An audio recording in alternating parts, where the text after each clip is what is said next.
We are talking with Naomi Judd. Her book is called Love Can Build a Bridge. Talk to me about the relationship between you and your daughter, Wyona. It was so contentious. You were always fighting with each other. Now, what does contentious mean? Argumentative. Oh, yes. Tumultuous. Fighting. With a capital A. All the time. You were so mad at her once you didn't go to her high school graduation. Yes, that's painful. Yeah. Yeah. I missed my own because I was giving birth to her. Right. And then I didn't get to go to hers. Any coincidence? Yeah. My whole life is riddled with coincidence. I mean, there's coincidence that just is woven throughout the book. That's what my editor noticed right away. Yeah. But I figured out that coincidence is really just the Lord's way of staying invisible. I see now, you know, it's sort of like putting this emotional jigsaw puzzle together in writing this book. Wyona and I have had this still attached psychological umbilical cord that had never been severed, because when I found out that I was pregnant with her, before my senior year of high school, I began fighting for her in that instant. Nobody else knew that she existed, and it's almost as if she was born in the eye of a hurricane. And from day one, I mean, from the moment I knew about her, I was fighting for her, and I would talk to her in utero and aloud. You know, I would say, "It's you and me against the world." Were you We're angry at partners. her for any reason? No. Why were you fighting then all the time? I was angry at myself for making mistakes and everything. Wyona and I are so much alike. The other night, before I came out on the book tour, I had Ashley on one shoulder, and Wyona was on the other shoulder. And I felt very complete. It was a remarkable moment. I was leaving the next day to come out here, and they were leaving to go to London, England together. And I realized that they are each halves of myself. Maybe a lot of women feel that way if they look at their children and see all the diversities in the personalities. But Wyona and I and Ashley, the three of us are a triangle. And I've always told them that a triangle is the strongest structure. We are, well, we go to this Christian therapist. We started going after my diagnosis so I could prepare the girls. And you have hepatitis, for people who don't know. You're in remission now. active hepatitis, yes, which is potentially life-threatening. We don't have a cure for it right now, but I'm in remission. Work every day on it. Yes. And this Christian therapist told us one day that in her 38 years of clinical practice, she had never seen a parent-child, a mother-child bond as intense as ours. You called her the crown jewel of your life, Wyona. Yeah. How do they actually feel about that? I mean, Well, I say they're both the jewels in my crown, the joy of my being. yeah, but you and Wyona were working together. Yes. You were stars together. People were asking for her autograph. Thunderous applause for her performance along with yours. Ashley had a reasonably normal childhood growing up in Kentucky, for the most part. How did she feel about her sister?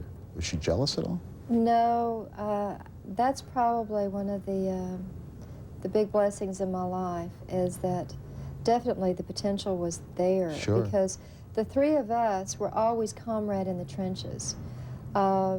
We've been talking about Marin County off camera. One time we lived in Marin County. Outside of San Francisco. And Ashley, yeah, I was putting myself through nursing school, and we didn't have any money. Ashley and I slept on a mattress on the floor in the little tiny living room, this tiny one-bedroom apartment, and Wyona got the little twin bed in the other room. But the stuff that the three of us have been through, fires and floods and earthquakes and no car or clunker cars, and having to get our clothes from the Goodwill store, and just everything that we've been through has bonded us. I think trust is proof of real love, and we definitely have that. So that when all of a sudden Wyona gets signed to RCA Records, we get signed she's out of high school. Right. And presto changeo, this child who, it's always been this little unit. And Wyona and I go out on the road. Ashley lived with my mom and lived in my old bedroom, the house I was born and raised in. Right. she sees us on the TV. She picks up a magazine. We're on the cover. And she wasn't turns jealous on the at all? radio. No, she actually had such a sense that we were a trio. Huh. That she was our biggest supporter. But, Bob, we worked at it all the time. Yeah. We called her from truck stops all across America. We should point out that Ashley's doing pretty well on her own right now. She is a very successful young actress. Yes.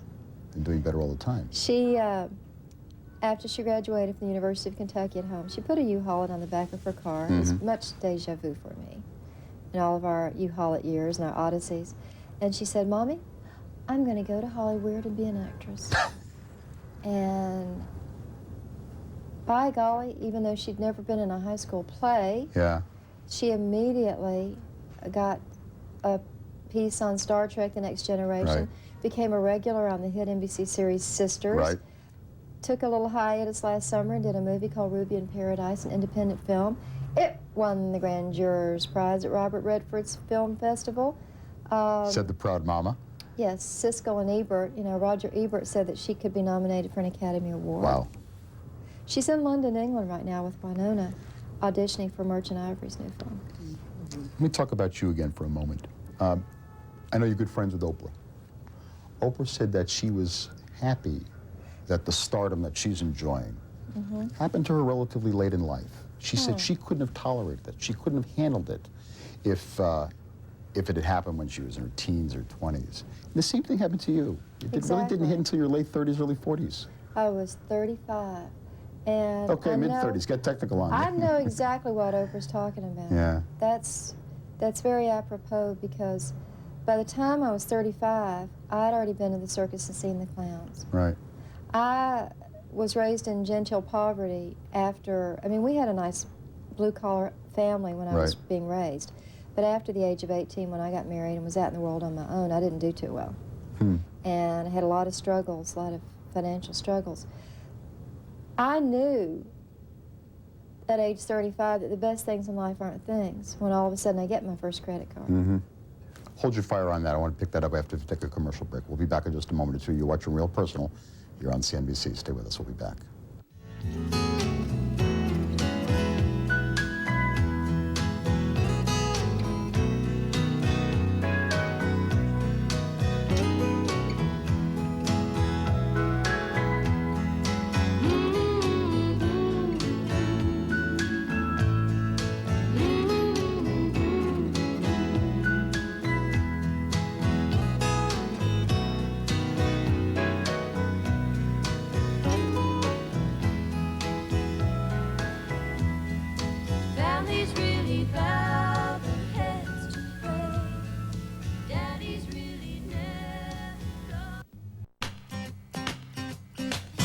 In the porch swing, listening to the light rain beating on the tin roof, baby, just me and you, rocking with the rhythm of the rain.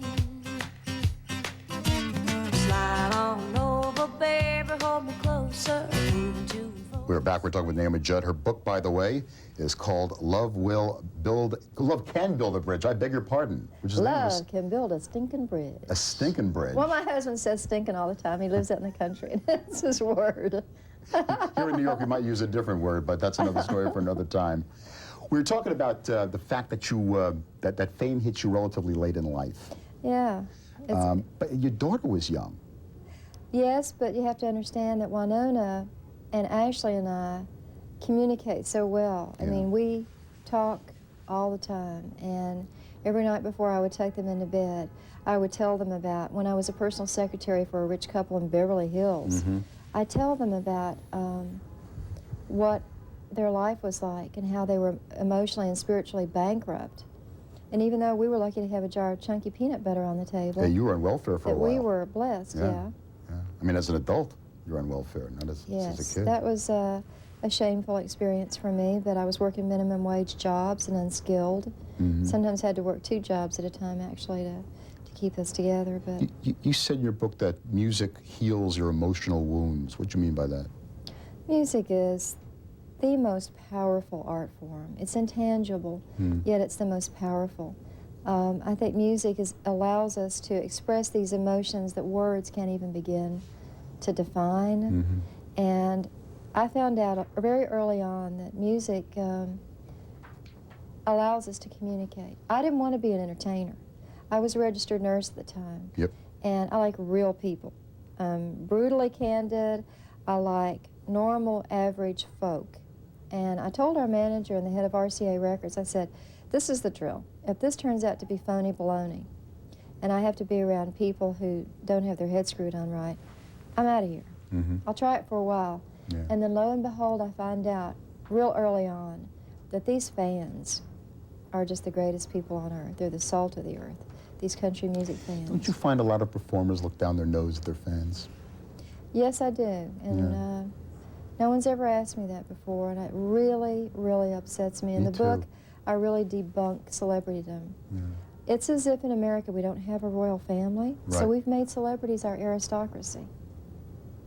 Sometimes not the world's greatest role models. No, and that really offends me because I feel as if we've been given such a privilege. I feel like we make the kind of money that nurses and teachers and firemen Right. and police should make. It's real lopsided. It disturbs me. And to see these people who are in a spotlight, literally and figuratively, to see them doing things that no one else would be allowed to do, they develop their own etiquette. Yeah. And then that becomes the paradigm. Yeah, it annoys me when we Everybody ask emulates them them. about their political point of view as if their politics is more important than the person who's going to clean up this room after we're gone. Right. Yeah. You, a couple of years ago, you contracted hepatitis, and you had to quit. Yeah. Actually, when I was diagnosed, the Mayo Clinic did a pathology report, a liver biopsy, and the pathology report said that I'd had it longer than we even knew at the time. I've probably had it since 1986. Right. Probably got it from a needle stick when I was working as an RN. But you had to stop working. How painful was that for you to quit music? The worst thing that's ever happened to me in my life. The worst, because what I was talking about, to me, this whole gig is communicating with people. It's me sitting down and saying, tell me what you know. Yeah. And sharing, you know, and I felt as if my whole life, all the crap that I've been through, you know, where I'd be knocked down, and then I'd get back up, and I'd get knocked down twice as hard. Right. It's as if my whole life I'd waited for that career. Like everything had prepared me for that. So it seemed preposterously unfair. Well, that's what I was going to ask you about. You're a very religious woman. Well, someone asked me today what my religion is, and I said, kindness. I'm an Orthodox kindness. But did you think it was in God's plan, though, to take you out of music? No, illness isn't in God's plan. He says in the Bible, beloved, I wish above all things that thou should prosper and be in good health, even as thy soul prospereth. And yet you are ill. Yeah. And what are you learning from your illness? Oh, it's probably been the most remarkable journey yet, the last 3 years. I've had to understand first, I guess, and foremost, that change is the true nature of this world, that it's really the one thing that we can be sure of, and that once... Death? Well, death, absolutely. Birth and death are the two passages. But I feel like the last 3 years has been a remarkable journey on a voyage of self-discovery. You know, in writing this book, I became a detective in my own life. And I've had to study the mind-body connection. And it's as if life is an exquisite gift. And every day I wake up and go, yes, Naomi, maybe... I'm here, everything else is gravy. Naomi, maybe it was in God's plan. I know that everything is in God's plan, and I realize that being through everything that I've been through, Yeah. and then being a nurse, being whatever celebritydom or visibility I have as the Judds, and then having an incurable disease has all come together just to prepare me for the next step. There you go. So it's... There It was, you it go. was meant to be. You're making the best out of it. Well, that's what you have to do in life. You have to, Winona was saying the other day, Mommy, every time something unpleasant comes up, or even anything horrific, she's noticed that I sort of pause and I go, okay, now, what's another way of looking at this? We have about a minute to go yet. What was it like singing that last song with her on that last concert tour at the last stop?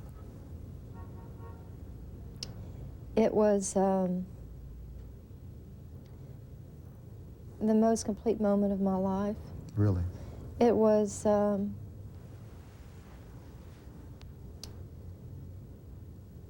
the end for me,